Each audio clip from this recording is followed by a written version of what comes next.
Hey gals and guys, it's your host Phil Larson, and this is your motivational high five on grounding. Let's do this. I want to start out this episode by giving a shout out to a new supporter on Patreon, Fabiola Noel, which is a fabulous name. She came on at $5 a month, and did you know at $5 a month you can have access to my micro podcast? This is episode 120, but I have 30 other episodes, raw recordings that I create on my phone as some thoughts and revelations and things come to mind in real time, basically.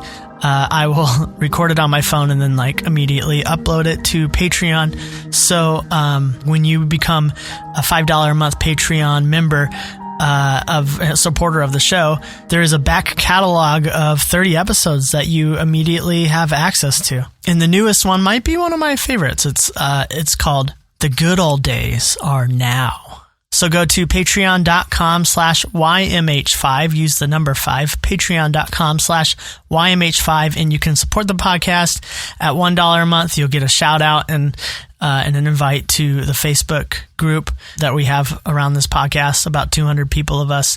And then at $5 a month, you get the shout out and access to this podcast and an invite to the group as well. Thank you for your continued support there. And let's move on to the episode.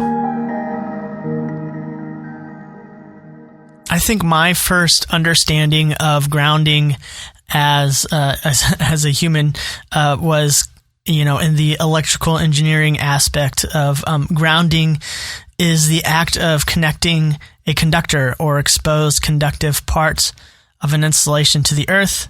The grounding protects personnel from stray currents that could leak into metallic enclosures.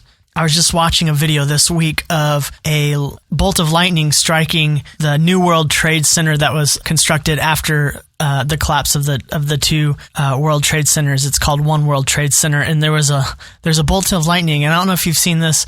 You probably have. On top of skyscrapers and on top of One World Trade Center, there is a lightning rod. It's just a little rod that goes straight up, and that is sole purpose is to act as grounding for lightning strikes. And I saw a video of this just this last week. Pretty intense.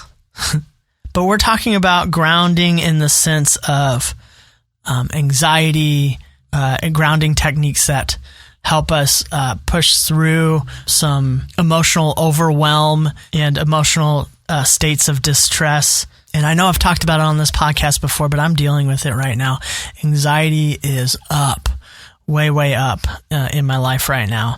I take some medication for anxiety, and I'm taking it, and it's still really, really affecting my body. I'm not exactly sure all the reasons. I do have a marathon coming up this Sunday, and that has something to do with it. I'm not sleeping well also.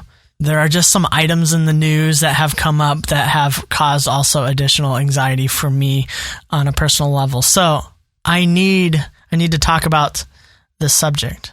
And as we've talked about anxiety in the past, it can be overwhelming, yes, but it also serves a purpose, kind of our primal human capacity to deal with threats. We have anxiety, we have fight, flight, or freeze, and we needed those over the years of humanity to survive against bear attacks. Anxiety releases adrenaline and causes us to go the extra mile to solve a problem in front of us. And so anxiety serves a purpose. However, especially because we are relatively safe from nature, at least in my country, and certain aspects of survival that we needed anxiety to go hunt for our food, for our primary source of food. I just go to the grocery store and it can pop up in some negatively affect your mental health and well-being. I don't know if you experience this with anxiety. It can really overwhelm you. It can kind of be like a flood of anxiety. It can flood your body with stress-targeting hormones that can make you feel physically sick over long exposures. It can cause panic attacks, and grounding techniques are kind of a way to combat those moments where you feel absolutely out of control. Grounding kind of brings the control back, kind of like a lightning rod and a stray current coming out of nowhere, and we're trying to take that energy and be productive with it or be focused with it, focus it in an area that will make sense for it to live. So grounding techniques are coping strategies.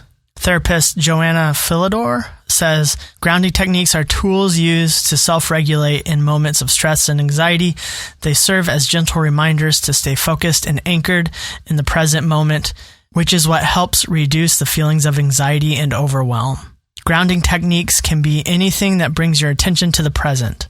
When the brain is experiencing a threat, whether it's perceived or actual, it doesn't matter. It affects the nervous system similarly as it activates our threat response. Grounding techniques allow for the body to calm itself so that it sends the signal that there isn't an actual threat present. So let's go into some grounding techniques. One that really does help me a lot of the time when I'm feeling my heart rate kind of elevating and I'm feeling like maybe a panic attack is coming on is called boxed breathing. And for instance, breathing in for 4 seconds, holding for 4 seconds, and then breathing out for 4 seconds. I kind of learned box breathing, so I kind of go back to it on 4 seconds, breathing in, holding for 7 seconds, and breathing out for 8 seconds. I find that the breath out being longer really helps, kind of releases some tension, some inner tension within me, and calms me down quicker. Another physical grounding technique that I have to remember to do, because I'm not good at this, but when I do it, I'm always glad that I do, is stretching. For me, I have high blood pressure. It's in my family, and I do take some medication for it, but it has been up lately, and stretching, and so it kind of makes me kind of feel tense in my body sometimes. I feel like I sometimes feel my blood pressure up. And so stretching can kind of release some of that tension. And it's really easy to do, but it's just, you have to be intentional about doing it. But it's a great grounding technique. Exercise, of course, my heart rate and blood pressure and all that goes up during exercise. But after exercise, I feel all this release of tension. There's a mindfulness exercise that I've heard about. It's called 5-4-3-2-1 exercise. And so wherever you are in a given moment, you identify 5 objects. And then you go on to the next one. 4 different sounds. What 4 different sounds do you hear? Then what 3 different textures do you feel or can you feel? What 2 smells can you identify? And then what taste can you kind of imagine or taste in your mouth right now? And then another one is just really focusing in on one particular sense. Like if you went and grabbed a ice cube and you held it and you noticed what it feels like, or you lit a candle and you tried to, smell that scent. In this same article, Joanna Philidor talks about some cognitive grounding techniques, in particular with distraction, which is interesting, but you can distract yourself into returning to the present. Philidor explains, it's important to be mindful about using distraction as a grounding technique. Distracting too much can be a way of avoiding the issue. So if you use distraction as a grounding technique, just be sure to eventually return to the issue and address it. Basically, with distraction, you are bookmarking it for later.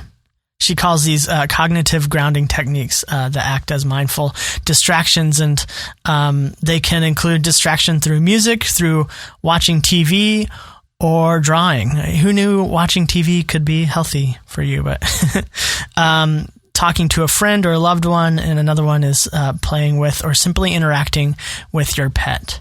When I first heard of this sort of grounding, which I had never heard, never really being in a mental health career or area of study. But my wife for a while worked in a recovery center, and she brought up this idea of grounding. And, in some extreme cases, sometimes it involves like holding someone really tight or just really bringing them back to the reality, because when you're in a recovery center, there's a lot of dissociation that happens and flashbacks that happen to times of trauma in your life. And those are very real. And if anyone tells you not, then they are not looking into the science of it. Our brain is a complicated organ, and as we've talked about, our wires can get crossed, and we can have the neural signals and the neural pathways just bring us mentally back, like right back, like we're there. As we've also talked about, watching someone eat ice cream, your brain lights up in the same way as if you were eating ice cream. The brain is so strong that it can give you signals that something that isn't happening is actually happening. And I have to remember this when I have these moments of high anxiety. I immediately go to the worst case scenario. I don't know about you, but I go, well, I'm having a heart attack, or I have an artery clogged, or there's something wrong with my heart. And it almost feels like a cop-out, or, I can make myself feel less than or stupid by saying, it's all in my head. It's just anxiety. It's all in my head. Phil, get out of your head. But anxiety, even if it does have a lot to do with what's happening in your head, it's very real what's happening in your head. And it does affect the operations of your body. You can imagine getting chased by a bear and your heart rate will increase. It's amazing. I'm afraid of heights, and I see videos of people thousands of miles away on a cliff, and my heart rate increases, and I crumple into a ball. I can't stand it because I feel like I'm there. I feel like I'm there. And if you don't deal with this in the same extreme, visceral way, that's awesome. Great for you. But you also might have other issues in that it's harder for you to offer empathy for people who have a lot of feelings or wear feelings on their sleeve, or you may have even a hard time expressing your feelings as well. And that might be the other side of it, which is okay. We're all works in progress, and we need each other to balance each other out. I am a more anxious person than my wife, and she often gives me kind of a voice of truth to kind of counteract. And she has anxious moments too, and I'm able to maybe not be anxious in that moment and add some truth as well. So we all need each other. And for me, as someone who needs a voice of truth and who is a very anxious person, I try to surround myself with people who are a little less anxious. People who I look up to and get a lot of advice from, who I view as mentors, are a little more steady in their feelings, but they're also willing to go to deep places with feelings as well.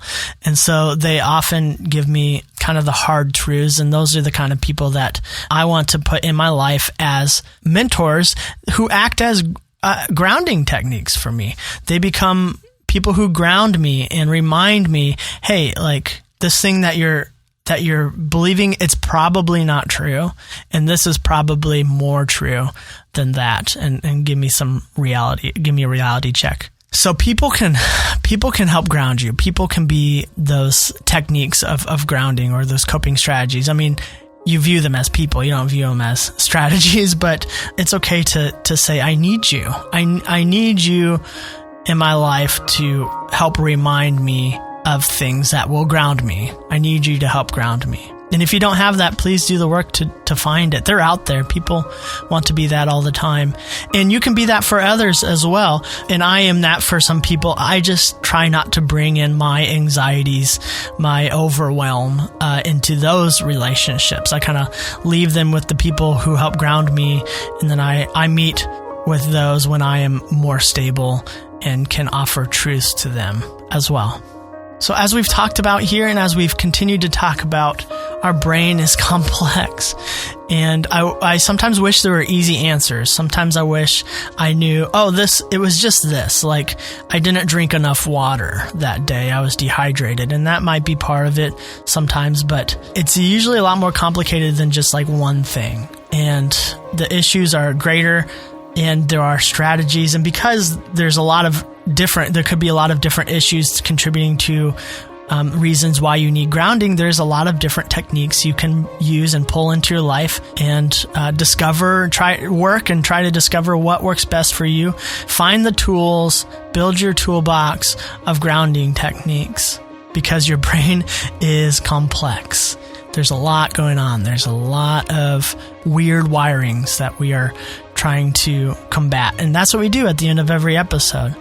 So we find a reflection of ourselves, and we bring in a positive mantra, a helpful mantra that combats kind of the negative wiring in our head, as science has shown with neuroplasticity. We're never too old to learn new tricks. We just aren't. That's a lie. So we can always rewire our brain, and that's the beautiful thing about this recent neuroscience. And we do that by finding a reflection of ourselves in a mirror, and we say something positive, something that helps rewire our brain and believe new positive stories in our life. And so find a reflection and say this to yourself. Today, I choose a more grounded life by utilizing the techniques that work for me.